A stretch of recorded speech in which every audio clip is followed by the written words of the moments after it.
Good morning সকলকে। তো চলো শুরু করা যাক আজকের ভিডিও। তো আজকে সকালে উঠে এখন পড়তে বসলাম, ইতিহাসটা নিয়ে বসেছি আজকে। তো আজকে এখন ডব্লিউবিসিএস ক্র্যাক বই এটা থেকে পড়ছি। তো আগের দুদিন আমি লুসেন্ট থেকে পড়ছিলাম, তো ভাবলাম যে এই 2 মাস আছে, তো এই 2 মাস আর লুসেন্ট পড়বো না, এটাই পড়ি। মানে এটা যেহেতু আমার পড়ে প্র্যাকটিস আছে, এটা থেকে নোট তৈরি করা আছে, আর এটা আমার 2-1বার রিভাইজও হয়ে গেছে।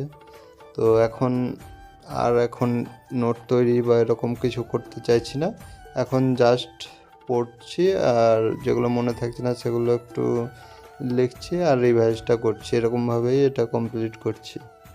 তো তোমরা কিভাবে এখন পড়ছো এই 2 মাস, তো কমেন্ট করে জানাতে পারো, অন্যদেরও সুবিধা হবে।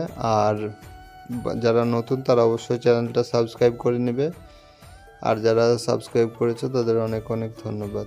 এরপরে আমি ভূগোলটা পড়ছিলাম আমার আগের নোট থেকেই, তো পশ্চিমবঙ্গের ভূগোলের অনেকটা পড়া হলো।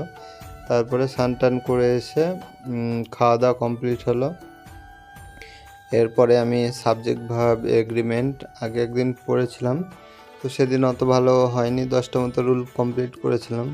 তো আজকে ভাবছি যে সবটা পড়বো, আর বইয়ে একটু বেশি করে থাকে, আমি সেটা থেকে শর্টভাবে নিতু ম্যামের ওই বইটা থেকে আমি নোট বানিয়েছিলাম, তো সেখান থেকে পড়লাম। তারপরে আমি এখানে সিনোনিম অ্যান্টোনিম এগুলো প্র্যাকটিস করছিলাম একটা বই থেকে।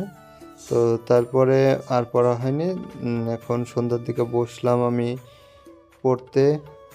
তো এখন কারেন্ট অ্যাফেয়ার্সটা করবো ভাবছি, তারপরে যদি পলিটিটা করা হয় সেটা করব। তো এখন কারেন্ট অ্যাফেয়ার্সটা প্রতিদিনের মতন করছি।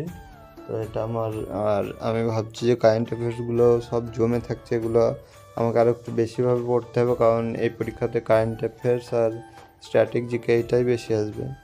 তো কারেন্ট অ্যাফেয়ার্স কমপ্লিট হলো, তারপরে আমি এখন পলিটিটা পড়ছি। পলিটির এখানে মোটামুটি আজকে হচ্ছে 16-17 নম্বর ক্লাস, তো মোটামুটি আমার কমপ্লিট হয়ে গেল অনেকটাই। তারপরে এখানে আমি অঙ্ক করছিলাম, 21টা মতো পেরেছি। তো আজকের মতো ভিডিও এই পর্যন্ত, দেখা হচ্ছে পরের ভিডিওতে।